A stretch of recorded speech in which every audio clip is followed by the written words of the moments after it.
Hello students, cell biology के previous video में हमने माइटोकॉन्ड्रिया की स्ट्रक्चर और फंक्शन के बारे में समझा था। आज नेक्स्ट इस वीडियो में माइटोकॉन्ड्रिया की स्ट्रक्चर और फंक्शन को दोबारा से समझते हैं एक नए पॉइंट्स के साथ। ठीक है। Mitochondria is a double membrane bound organelle है, found in cytoplasm eukaryote cells. Eukaryote cell इसका मतलब प्रोकैरियोट सेल्स में माइटोकॉन्ड्रिया अनुपस्थित होता है। ग्रीक भाषा का शब्द है mito means thread, chondra means granule like है, thread granule like. First observe by Richard Altmann के द्वारा ये 1894 में ऑब्जर्व किया गया था और ये माइटोकॉन्ड्रिया सी बेंडा ने इसका नाम दिया था, कार्ल बेंडा 1898 में। दे प्रोड्यूस एंजाइम, इसमें एंजाइम्स प्रोड्यूस होते हैं जो मेटाबॉलिक कन्वर्जन, जो फूड मटेरियल उनको कन्वर्जन के लिए काम होते हैं। इसको power house of the cells कहते हैं क्योंकि mitochondria are responsible for the conversion of nutrients into energy yielding molecules ATP to fuel the cell activity. The function known as aerobic respiration is the reason mitochondria are frequently referred to as the power house of the cells. Aerobic respiration जहां air की आवश्यकता होती है, oxygen की आवश्यकता होती है, aerobic respiration कहलाता है। और ये एरोबिक रेस्पिरेशन जो कोशिकाओं के अंदर होता है वो माइटोकॉन्ड्रिया के द्वारा ही संपन्न किया जाता है। सॉरी, इस एरोबिक रेस्पिरेशन में ग्लाइकोलाइसिस, क्रेब्स साइकिल और इलेक्ट्रॉन ट्रांसपोर्ट सिस्टम काम करते हैं। ये ग्लाइकोलाइसिस, क्रेब्स साइकिल को हम अलग से डिटेल में पढ़ेंगे। ओरिजिन ऑफ माइटोकॉन्ड्रिया में जैसा ही कल भी बताया था कि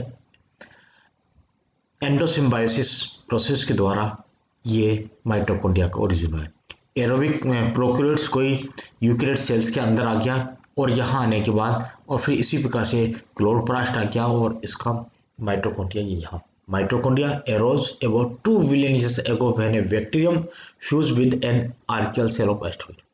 जो सेल्स है उसमें कोई बैक्टीरियम सेल्स इसके साथ फ्यूज हो गई और ये बन गया। इस तरीके का माइटोकॉन्ड्रिया का सेल्फ रिप्लिकेटिंग ऑर्गन से। सिम्बायोटिक थ्योरी ये कल हमने पुरानी वीडियो में डिटेल में समझा दिया था। Biogenesis, they grow by importing most of their proteins from the cytoplasm and by internal synthesis of some proteins and replication of the genome। Mitochondria में स्वयं का एक डीएनए मिलता है और ये स्वयं का डीएनए अपना रेप्लिकेशन कर लेता है और इंटरनल सिंथेसिस सम प्रोटीन्स बनाता है और कुछ इंपोर्टिंग जो साइटोप्लाज्म से प्रोटीन आ रहे हैं उनसे सिंथेसिस करता है। ये बिल्कुल सिमिलर टू सेल्स है, कोशिका के समान है। Mitochondria divide and fuse with other mitochondria maintaining their number of cells. अपने आप डिवाइड भी होता है कोशिका की तरह और मेंटेन करता है अपने नंबर को। Our understanding of mitochondrial fission and fusion has improved in the recent year। किस प्रकार से माइटोकॉन्ड्रिया डिवाइड होता है, इसका ये फिशन होगा, दो में डिवाइड हुआ और फिर इसके बाद ये एक माइटोफ्यूजन होगा। इन दोनों कोशिकाओं एक साथ मिलकर ये फिशन होना और फ्यूजन होना, ये दोनों चीजें इसके माइटोकॉन्ड्रिया की एक चलती हैं। ये टिपिकल माइटोकॉन्ड्रिया की संरचना है और ये आउटर मेम्ब्रेन है, ये इनर मेम्ब्रेन है। ये आउटर मेम्ब्रेन और इनर मेम्ब्रेन, इन दोनों के मध्य जो स्थान है इसको कहते हैं इंटर मेम्ब्रेन स्पेस और इनर मेम्ब्रेन के अंदर जो भरा हुआ है वो कहलाता है मैट्रिक्स। इनर मेम्ब्रेन अंदर की जब धस जाती है, इस तरह की संरचना आती है, उनको कहते हैं क्रिस्टी। और इस इनर मेम्ब्रेन के इसके अंदर मैट्रिक्स भरा हुआ होता है। ये मैट्रिक्स भरा हुआ है, इस मैट्रिक्स में राइबोसोम्स होते हैं, ग्रेन्यूल्स वगैरह भी होते हैं और यही एटीपी सिंथेसिस के पार्टिकल्स वगैरह भी हैं और यहाँ डीऑक्सीराइबोन्यूक्लिक एसिड भी इसी में उपस्थित है। Locations of mitochondria, animal cells में ये लोकेशंस है और प्लांट सेल्स में ये लोकेशंस है कि कहाँ उपस्थित होती है। मॉर्फोलॉजी के बारे में, मॉर्फोलॉजी साइज कितनी है, लेंथ कितना है, शेप बीन शेप्ड है, fibroblast it is elongated and thread like है, number depend on type size and cells है, ये भी हम जान चुके हैं। स्ट्रक्चर पे आते हैं कि आउटर मेम्ब्रेन है, इंटर मेम्ब्रेन स्पेस है, इनर मेम्ब्रेन है, क्रिस्टी और मैट्रिक्स है। 5 पॉइंट है, 5 पॉइंट में ही हमने इसकी स्ट्रक्चर को डिफाइन किया था, वर्णन किया था। The outer and inner membrane is composed of phospholipids bilayer and protein. The two membrane have different properties. Outer inner membrane की जब हम बात करते हैं तो ये फॉस्फोलिपिड्स की बनी हुई मेम्ब्रेन ही है, जिस प्रकार से प्लाज्मा मेम्ब्रेन या सेल मेम्ब्रेन होती है। ये फॉस्फोलिपिड्स की बाइलेयर होगी और प्रोटीन उसमें उपस्थित होगा। इनर मेम्ब्रेन, आउटर मेम्ब्रेन और inter membrane space.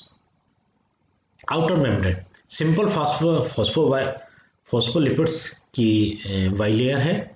It encloses mitochondria को इंक्लोज करता है। Contain large number of integral protein, जिसको कहते हैं पोरिन्स प्रोटीन होते हैं। ये आउटर मेम्ब्रेन में पोरिन्स प्रोटीन उपस्थित होते हैं।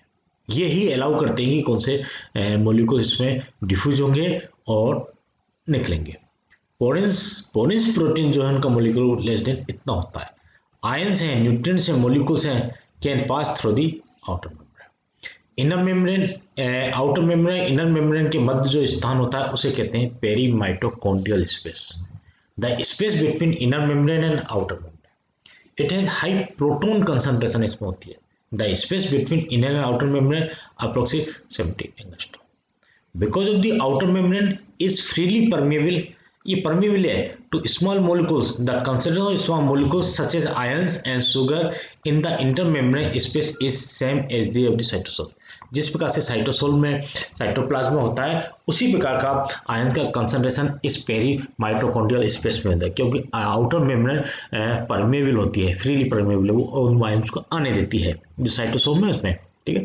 इस प्रकार ये मेम्ब्रेन में रहते हैं और फिर इनर मेम्ब्रेन उसको अपने हिसाब से सेलेक्टिव परमेबल हो जाती है। Inner membrane is freely permeable only to oxygen, CO2 और H2। इनर मेम्ब्रेन जो है, यहाँ आप अच्छी तरह समझ लें कि आउटर मेम्ब्रेन फ्रीली परमेबल थी सभी आयंस के लिए, लेकिन ये केवल ऑक्सीजन, कार्बन डाइऑक्साइड और जल के लिए ही फ्रीली परमेबल, बाकी के लिए selective permeable. The inner mitochondrial membrane contains protein that perform redox reaction in oxidative phosphorylation, ATP synthase, transport proteins, protein import machinery, mitochondria fusion and fission protein। ये important है, दोबारा मैं रिपीट कर देता हूँ कि इनर मेम्ब्रेन जो है इसमें वो प्रोटीन, सभी वो सारे प्रोटीन्स होते हैं जो redox reaction in oxidative phosphorylation, oxidative phosphorylation जो होता है या एटीपी का सिंथेसिस जो होता है, प्रोटीन का ट्रांसपोर्ट किस प्रकार से होगा, प्रोटीन इंपोर्ट मशीनरी क्या है, और माइटोकॉन्ड्रिया जो फ्यूजन है प्रोटीन, उस सारे प्रोटीन इस मेम्ब्रेन में उपस्थित होते हैं। That is the important point कि इनर मेम्ब्रेन में ये सारे प्रोटीन्स उपस्थित होते हैं। तो ये जो भी एरोबिक रेस्पिरेशन ऑक्सीडेटिव फॉस्फोराइलेशन की हम बात करते हैं, inner membrane is the most important part अदा करती है। Several antipode system exist. Antipode मतलब एक आयंस का आना और एक आयंस का जाना। Allow exchange of ions between the cytosol and mitochondria से साइटोसोल में जाना, साइटोसोल से माइटोकॉन्ड्रिया में जाना, वो सेवरल एंटीपोड सिस्टम यहाँ उपस्थित होती है। और इनर मेम्ब्रेन में हमने F पार्टिकल्स दिखाया था। F पार्टिकल के ये पार्ट कहलाता F0 पोर्शन और ये पार्ट कहलाता F1 पोर्शन, ठीक है।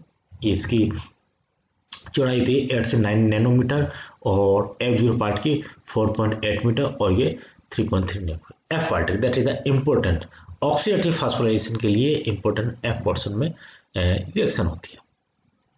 क्रिस्टी, इनर मेम्ब्रेन जो अंदर की तरफ फोल्ड कर लेती है वो क्रिस्टी कहलाती है, ठीक है। Which expand its surface area enhancing its ability to produce cell. ज़्यादा से ज़्यादा सरफेस एरिया को बढ़ाने के लिए इनर मेम्ब्रेन जो है अंदर की तरफ उंगलीनुमा प्रवर्त बना लेती है, जिसे हम क्रिस्टी कहते हैं। उसका काम क्या है, एटीपी प्रोड्यूस करना, जिससे ज़्यादा से ज़्यादा कम स्पेस में ज़्यादा ज़्यादा हम एटीपी का उत्पन्न कर सकें। ज़्यादा एंजाइम होंगे, ज़्यादा एटीपी रिएक्शन होगा, ज़्यादा स्पेस मिलेगा। स्टार्क पार्टिकल्स और inner membrane spheres, cristae is covered with this inner membrane, ठीक है। स्फीयर कॉल्ड स्टार्क पार्टिकल और नॉम और हेड्स, ये F1 पार्टिकल जो है वो हो इस तरह से। Matrix, it is the space enclose by the inner membrane. Inner membrane के अंदर जो स्पेस रहता है वो कहलाता है मैट्रिक्स कहलाता है। जेल लाइक होता है, डेंस होता है, होमोजीनस होता है। 2/3 total protein of the mitochondria, जितने भी प्रोटीन है वो सारे यहाँ उपस्थित हैं। मैट्रिक्स में एंजाइम्स होंगे, डीएनए जीनोम्स होगा, स्वयं का जीनोम होगा, राइबोसोम्स होंगे, टीआरएनए होंगे, कुछ ग्रेन्यूल्स हैं, फाइब्रस हैं और ट्यूबल्स हैं। ये सारे मैट्रिक्स में उपस्थित हैं। Matrix is important in the production of ATP with the aid of the ATP synthesis content in the inner membrane. Inner membrane जो एटीपी सिंथेसिस एंजाइम है उसकी मदद से ये मैट्रिक्स जो एटीपी का प्रोडक्शन करता है। Major enzyme include enzyme synthesis nucleic acid और प्रोटीन होगा। फैटी एसिड न्यूक्लिक एसिड का सिंथेसिस होगा, फैटी एसिड का ऑक्सीडेशन होगा। एक यूनिक फीचर और इसका माइटोकॉन्ड्रिया कहता है कि mitochondria are unique in their own way, containing their own circular DNA and their own ribosomes। Mitochondria का स्वयं का डीएनए होता है जो सर्कुलर डीएनए होता है प्रोकैरियोट की तरह से, और स्वयं का ही राइबोसोम से होता है। ये डीएनए और राइबोसोम्स के द्वारा ये अपना प्रोटीन बना सकता है, डीएनए का रेप्लिकेशन कर सकता है, डुप्लीकेशन कर सकता है। The DNA in the cell nucleus does not code for the construction of mitochondria. जो सेल न्यूक्लियस डीएनए वो माइटोकॉन्ड्रिया कंस्ट्रक्शन नहीं करता, ये स्वयं के द्वारा। ये एक यूनिक फीचर है। मतलब इस प्रकार से हम ये समझ सकते हैं कि ये माइटोकॉन्ड्रिया में जिस प्रकार से डीएनए और राइबोसोम्स है, ये एक सिमिलर प्रोकैरियोट टाइप की कोशिका है जो यूकैरियोट कोशिका के अंदर है। इसका मतलब एक कोशिका के अंदर दूसरी एक कोशिका और रह रही है, निवास कर रही है। इस माइटोकॉन्ड्रिया जो डीएनए वो ये एक स्ट्रक्चर है। एक स्लाइड में माइटोकॉन्ड्रिया डीएनए की डिटेल द्वारा बताएंगे। यहाँ संक्षेप में समझ लें, जो माइटोकॉन्ड्रिया में डीएनए है वो स्मॉल है, डबल स्टैंडर्ड है, कोवलेंटली क्लोज्ड है, totally covalently close, circular molecules है, मल्टीपल कॉपीज हैं, इट हैज इतने बेस पेयर है, इतने बेस पेयर इसमें है। Most usually remains attach to the inner mitochondrial membrane के द्वारा ये अटैच रहता है, जुड़ा हुआ रहता है। और ये biological information required for growth और माइटोकॉन्ड्रिया, जो भी ग्रोथ और वो है मल्टीप्लिकेशन की सूचना है, वो सारी इस माइटोकॉन्ड्रियल डीएनए में उपस्थित होती है। ये encode RNA and protein that are essential for mitochondrial function, ये दोनों होते हैं। और ये कोड्स करता है 2R आरएनएस को, 22 टीआरएनएस को, 13 माइटोकॉन्ड्रियल मेम्ब्रेन प्रोटीन को, इन सबों को ये कोड करता है, बनाता है, सिंथेसिस करता है। Can undergo replication and duplication, DNA कर सकता है। Not absolutely autonomous, depends on nuclear DNA, ठीक है। ये ऑटोनोमस ऑर्गेन्स के रूप में रहता है। और ये न्यूक्लियर डीएनए और माइटोकॉन्ड्रियल डीएनए का, न्यूक्लियर डीएनए जिस कोशिका में न्यूक्लियर डीएनए का डबल हेलिक्स संरचना है, और ये सर्कुलर डीएनए के रूप में संरचना है। आज इतना ही हम इस वीडियो में लेके चलते हैं। अभी इन 2 वीडियो में आप सभी को माइटोकॉन्ड्रिया की कहते किसे हैं, इसकी शेप क्या है, साइज क्या है, स्ट्रक्चर क्या है, इनर मेम्ब्रेन, आउटर मेम्ब्रेन और मैट्रिक्स, क्रिस्टी, इनके बारे में, उनमें कौन कौन से एंजाइम्स रहते हैं, वो एंजाइम्स क्या क्या काम करते हैं, और माइटोकॉन्ड्रिया में जो डीएनए है, डीएनए की इंपॉर्टेंस क्या है, किस प्रकार से वर्क कर सकता है, ये हमने इन 2 वीडियो में जाना है। अगले वीडियो में ये केवल एक छोटी सी बात हम और जानेंगे कि माइटोकॉन्ड्रियल डीएनए की डिटेल स्टडी हम करेंगे, ठीक है। आज इतना ही, ओके, थैंक यू।